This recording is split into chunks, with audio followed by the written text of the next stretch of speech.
A lot of times it's like catching up or we're meeting for the first time. So we're having that like actually like exactly how you would like talk to someone when you meet them for the first time. Okay.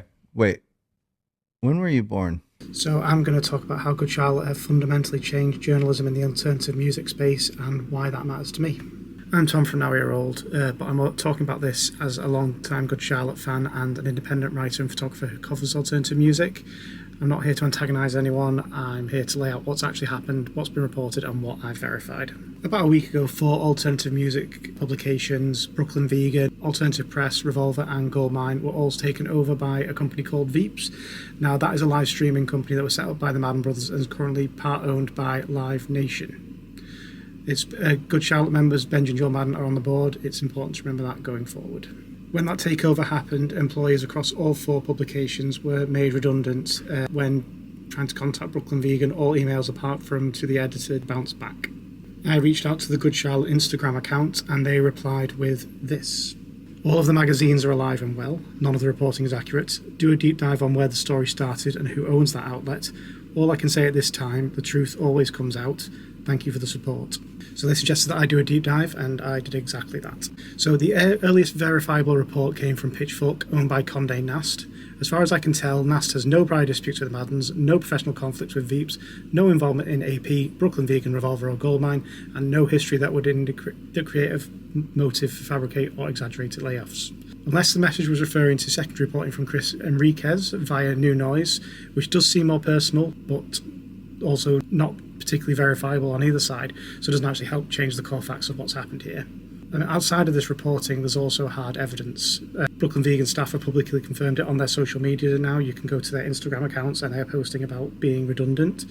Alternative Press employees have been doing the same. And when you try and email Brooklyn Vegan, like I say, you get bounced back emails from everyone apart from the editor. That's difficult to ignore at this point. So on one side we have multiple outlets reporting on layoffs, the editorial teams being gutted, staff comparing redundancies and technical signs that accounts were deactivated.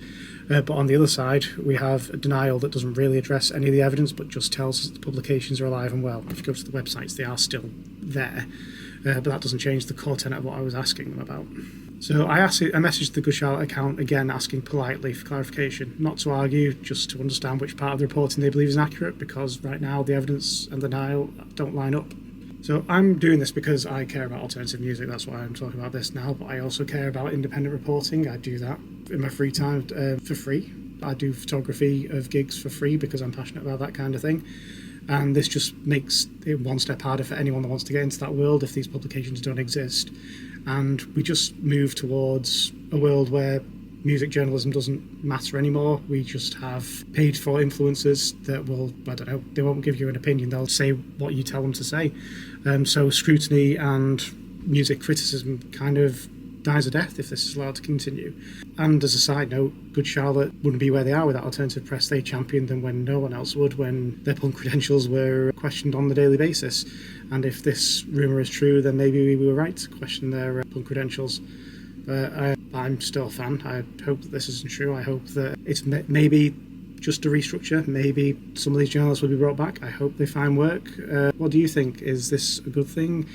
Have Good Charlotte changed music journalism forever? I'd be interested to know your thoughts. If you want more breakdowns, explainers, reaching out of anything like this, let me know in the comments and I'll do my best to get around to them. This is Now Year Old and this definitely wasn't a phase.